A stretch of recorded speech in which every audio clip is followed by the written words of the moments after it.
தொடர்ந்து நாம் தமிழர் கட்சிக்கு உயரும் வாக்கு வங்கியை கண்டு பயத்தில் சீமானுக்கு எதிராக திமுக தீரும் சதி திட்டத்தை பத்திரிகையாளர் மணி அம்பலப்படுத்தியுள்ளார். நாம் தமிழர் கட்சி ஒருங்கிணைப்பாளர் சீமான் அவர்கள் கடந்த 2024ஆம் ஆண்டு பாராளுமன்ற தேர்தலில் 8% வாக்குகளை பெற்று அங்கீகாரம் பெற்ற கட்சியாக உயர்ந்துள்ளது. இந்த நிலையில் நாம் தமிழர் கட்சிக்கும் சீமானுக்கும் மக்கள் பெருமளவு வரவேற்பை கொடுத்து வருவதை தாங்கிக் கொள்ள முடியாமல் திமுகவானது சீமானுக்கு பல நெருக்கடிகளை கொடுத்து வருவதோடு தனிமனித தாக்குதலையும் செய்து வருகிறது.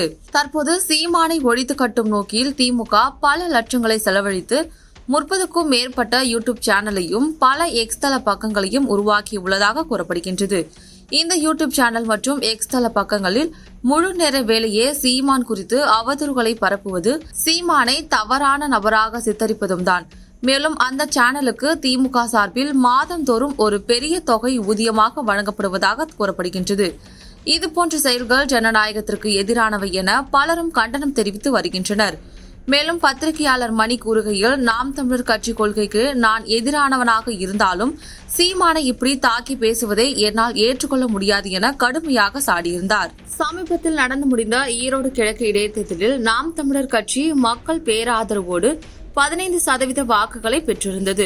இந்த வாக்குகள் வருகின்ற 2026 சட்டமன்ற தேர்தலில் சீமானுக்கு பெருமளவு பயனுள்ளதாக அமையும் என கூறப்பட்டு வந்த நிலையில் 2026 தேர்தலில் மக்கள் சீமான் பக்கம் திரும்பி விடுவார்கள்.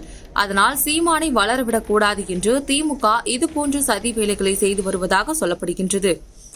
ஈரோடு கிழக்கு இடைத்தேர்தல் பிரச்சாரங்களின் போது சீமான் பேச்சை கேட்க மக்கள் கூட்டமாக திரண்டு செல்வதை பார்த்தும், மேலும் ஈரோட்டில் நாம் தமிழர் கட்சிக்கு பெருக்கும் ஆதரவை பொறுத்துக் கொள்ள முடியாமல் திமுகவினர் பல இடையூறுகளை செய்தது குறிப்பிடத்தக்கது.